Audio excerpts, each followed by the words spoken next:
Welcome to top 9 news. నేను ప్రతిభ. ఏపీలో TDP, BJP, Janasena మధ్య కుదిరిన పొత్తు. రాష్ట్ర అభివృద్ధి కోసమే పొత్తు అని సంయుక్త ప్రకటన విడుదల.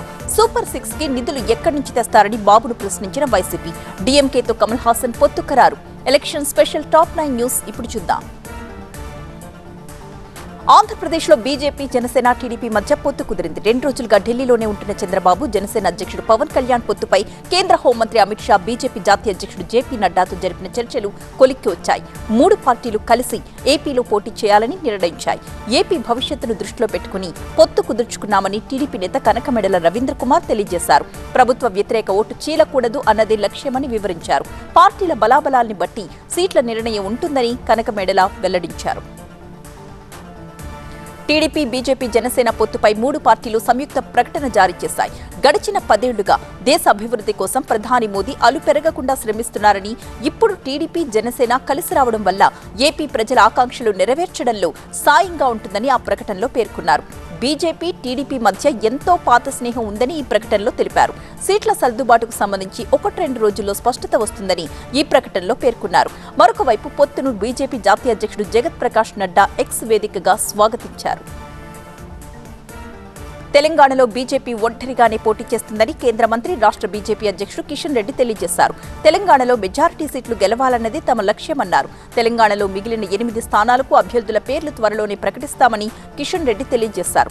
పార్టీ జాతీయ అధ్యక్షుడు నడ్డాను కలిసి అభ్యర్థుల ఎంపికపై చర్చిస్తానని వెల్లడించారు. తన మీద కోపంతో మెజారిటీ తగ్గించారు. కానీ వచ్చే పార్లమెంట్ ఎన్నికల్లో బోయినపల్లి వినోద్ కుమార్ కు భారీ మెజారిటీ ఇవ్వాలని సిరిసిల్ల ఓటర్లకు బీఆర్ఎస్ వర్కింగ్ ప్రెసిడెంట్ కేటీఆర్ విజ్ఞప్తి చేశారు.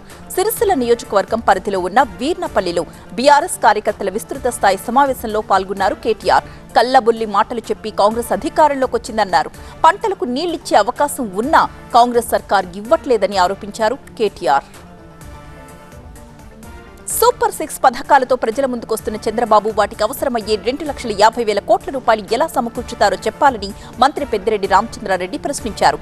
అమలు సాధ్యం కాని హామీలతో ప్రజలను చంద్రబాబు బురిడీ కొట్టించే ప్రయత్నం చేస్తున్నారని ఆరోపించారు పెద్దిరెడ్డి. తెలంగాణలో లోక్సభ ఎన్నికల తరువాత కరెంటు కోతలు మొదలవుతాయని మాజీ మంత్రి బీఆర్ఎస్ నేత హరీష్ రావు వెల్లడించారు.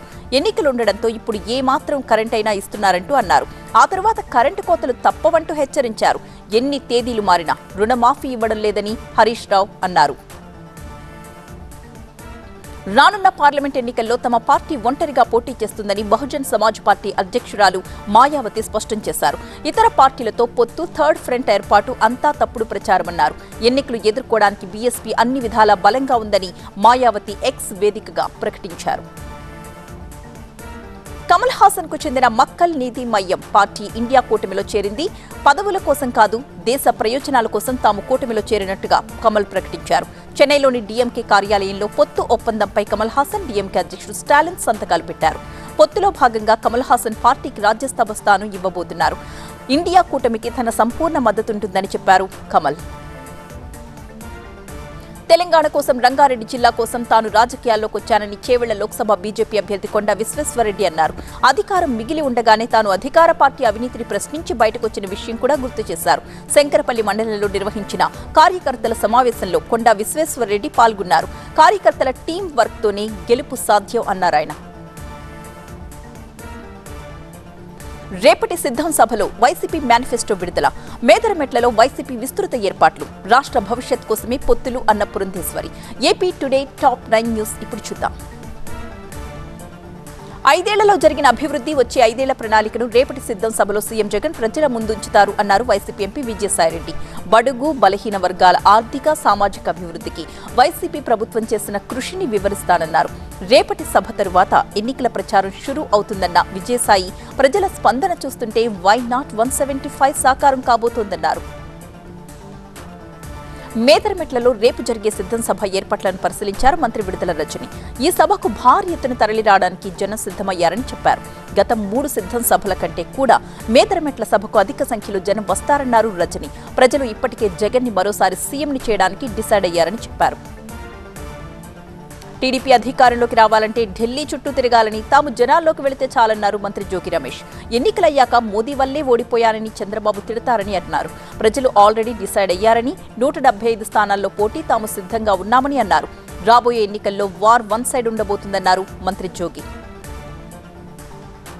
సీఎం జగన్ కి ఓట్లడిగే నైతిక అర్హత లేదు అన్నారు టీడీపీ నేత ధూళిపాళ్ల నరేంద్ర. అధికారం చేపట్టిన రోజు నుంచి ప్రజల మీద పన్నుల రూపంలో అధిక భారాన్ని మోపారని అన్నారు. 5 ఏళ్లలో విద్యుత్ ఛార్జీలు 7 సార్లు పెంచారన్నారు. ఇప్పటి వరకు రాష్ట్ర ప్రజల మీద విద్యుత్ ఛార్జీల రూపంలో 50,000 కోట్ల రూపాయలు వసూలు చేశారన్నారు. సంక్షేమ రాజ్యం అంటూనే పేద ప్రజల్ని దోచుకున్నారన్నారు ధూళిపాళ్ల. ఏపీలో మార్పు కోసమే జాతీయ నాయకత్వం పొత్తు నిర్ణయం తీసుకుందన్నారు ఏపీ బీజేపీ అధ్యక్షురాలు పురంధేశ్వరి. రాష్ట్రంలో మెరుగైన పాలన అందించే లక్ష్యంతోనే పార్టీ నిర్ణయం తీసుకుందన్నారు. అధిష్టానం ఎక్కడ పోటీ చేయమంటే అక్కడ నుంచి తాను పోటీ చేస్తానని పురంధేశ్వరి అన్నారు.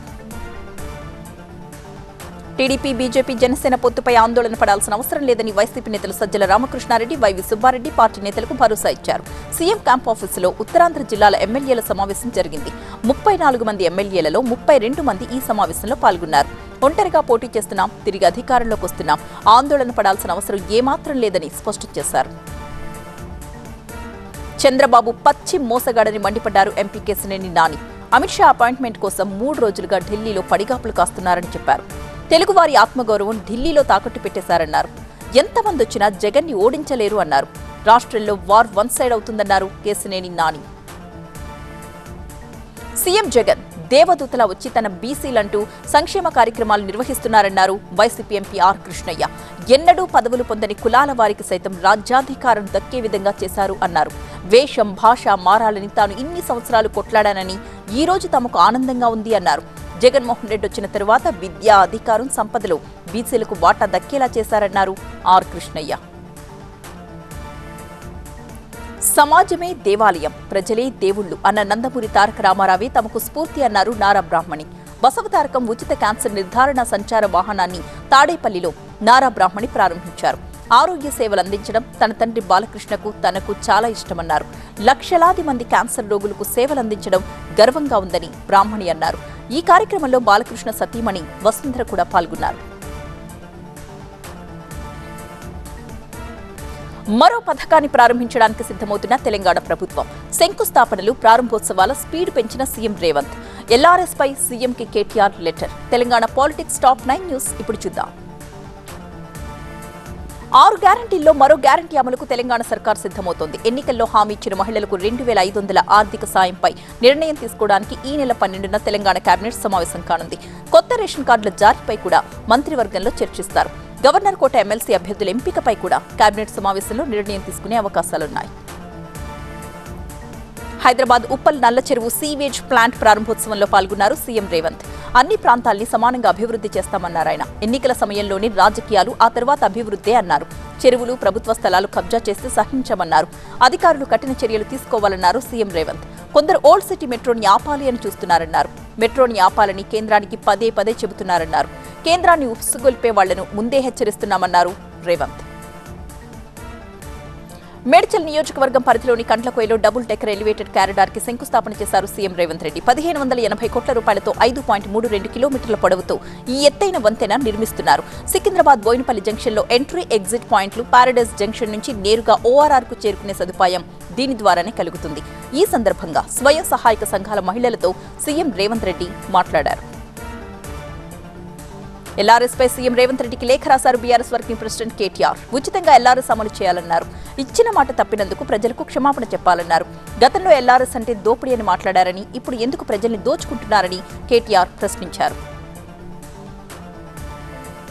అసలైన రైతులకు న్యాయం చేయడానికే రైతు భరోసా అని చెప్పారు భట్టి విక్రమార్క. 4 ఎకరాలున్న వారికి రైతు భరోసా ఇస్తున్నామన్నారు. త్వరలోనే 5 ఎకరాలున్న వారికి విస్తరిస్తామన్నారు. భూములపై పూర్తి సమాచారం వచ్చాక సరైన నిర్ణయం తీసుకుంటామన్నారు భట్టి. ఈ నెల 12న తెలంగాణలో ఇందిరా క్రాంతి పథకం ప్రారంభిస్తామన్నారు. ఆటో కార్మికుల సమస్యలపై బీఆర్ఎస్ నాయకులు అసత్యాలు ప్రచారం చేస్తున్నారని మండిపడ్డారు మంత్రి పొన్నం ప్రభాకర్. వారు అధికారంలో ఉన్నప్పుడు 15 రూపాయలు ఇవ్వకపోయినా ఇప్పుడు మాత్రం 15,000 రూపాయలు ఆటో కార్మికులకు ఇవ్వాలని డిమాండ్ చేస్తున్నారని విమర్శించారు. దమ్ముంటే బీఆర్ఎస్ నాయకులు మహాలక్ష్మి పథకం వద్దని చెప్పాలని పొన్నం సవాల్ విసిరారు. కాళేశ్వరం ప్రాజెక్టు సమస్య రోజురోజుకు క్లిష్టంగా మారిపోతోందన్నారు సిపిఐ రాష్ట్ర కార్యదర్శి కూనంనేని సాంబశివరావు. ప్రాజెక్టు విషయంలో బీఆర్ఎస్ నేతలు ప్రజల్ని తప్పుదారి పట్టిస్తున్నారని అన్నారు. ప్రభుత్వాన్ని బద్నాం చేయాలని బీఆర్ఎస్ కుట్రలు పన్నుతోందన్నారు. బీఆర్ఎస్ నేతలకు చిత్తశుద్ధి ఉంటే నిపుణుల కమిటీ నివేదికను త్వరితగతిన ఇవ్వాలని కోరాలన్నారు కూనంనేని సాంబశివరావు. జీతాలు ఇవ్వడానికే ప్రభుత్వం దగ్గర డబ్బులు లేవన్నారు బండి సంజయ్. 6 గ్యారంటీల్ని ఎలా అమలు చేస్తారని ప్రశ్నించారు. పథకాల్ని కొందరికే పరిమితం చేస్తున్నారని, పరిహారం ఇవ్వకుండా రైతుల్ని గతంలో కేసీఆర్ మోసం చేశారని అన్నారు. సాగునీరు లేక పంటలు ఎండిపోతున్నాయని, తక్షణమే సాగునీటిని విడుదల చేయాలన్నారు బండి సంజయ్. జలసౌధ కార్యాలయంలో ఎన్డీఎస్ఏ నిపుణుల కమిటీ బృందం సమీక్షలు చేసింది. 7 గంటల పాటు నీటిపారుదల శాఖ అధికారులతో చర్చించింది కమిటీ. ఢిల్లీ బయలుదేరింది చంద్రశేఖర్ అయ్యర్ నేతృత్వంలోని ఎన్డీఎస్ఏ నిపుణుల బృందం. 4 రోజుల పాటు కాళేశ్వరం ప్రాజెక్టుని పూర్తి స్థాయిలో పరిశీలించి అధికారుల నుంచి ఎన్డీఎస్ఏ బృందం సమాచారాన్ని సేకరించింది. తూర్పు ఈశాన్య భారతంలో ప్రధాని మోదీ సుడిగాలి పర్యటనలు. బెంగాల్ సర్కార్పై మరోసారి విరుచుకుపడ్డ మోదీ 10 ఏళ్ల పాలనలో దేశంలో 1,00,000 మంది రైతులు చనిపోయారన్న అఖిలేష్. నేషనల్ టాప్ 9 న్యూస్ చూద్దాం. అరుణాచల్ ప్రదేశ్లో కేంద్రం ప్రతిష్టాత్మకంగా నిర్మించిన సేలా టన్నెల్ని ప్రారంభించారు ప్రధాని మోదీ. ప్రపంచంలోని అత్యంత ఎత్తైన ప్రదేశంలో నిర్మించిన డబుల్ లేన్ ఆల్ వెదర్ టన్నెల్ని జాతికి అంకితమిచ్చారాయన. వాతావరణం ఎలా ఉన్నా ఈ సొరంగం ద్వారా తవాంగ్కి సునాయాసంగా చేరుకోవచ్చు. ఈ టన్నెల్తో చైనా సరిహద్దుకు దాదాపు 12 కిలోమీటర్ల దూరం తగ్గబోతోంది. దేశ ప్రజల్ని మరోసారి ఆశ్చర్యపరిచారు ప్రధాని మోదీ. అస్సాంలోని కజిరంగా నేషనల్ పార్క్ ని తొలిసారి సందర్శించిన ప్రధాని అక్కడ ఏనుగుపై సవారీ చేశారు. ప్రధాని మోదీ ఏనుగుపై సవారీ చేసిన వీడియో తెగ వైరల్ గా మారింది.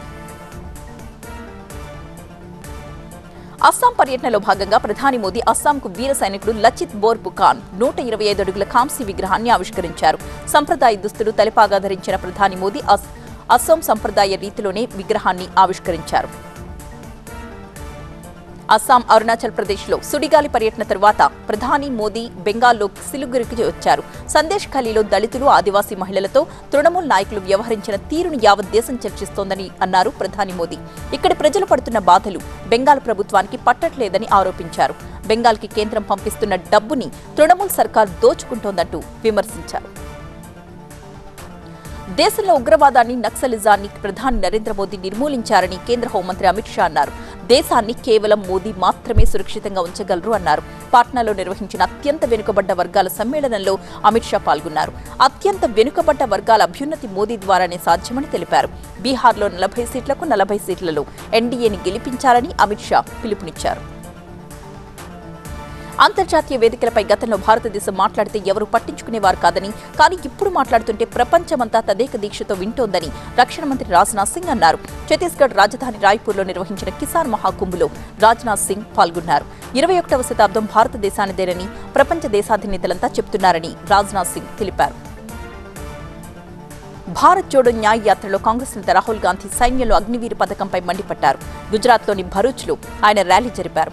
సరిహద్దులో పోరాటం చేస్తూ అగ్నివీర్ సైనికుడు మరణిస్తే అతనికి ఎటువంటి పరిహారం రాదు అన్నారు రాహుల్.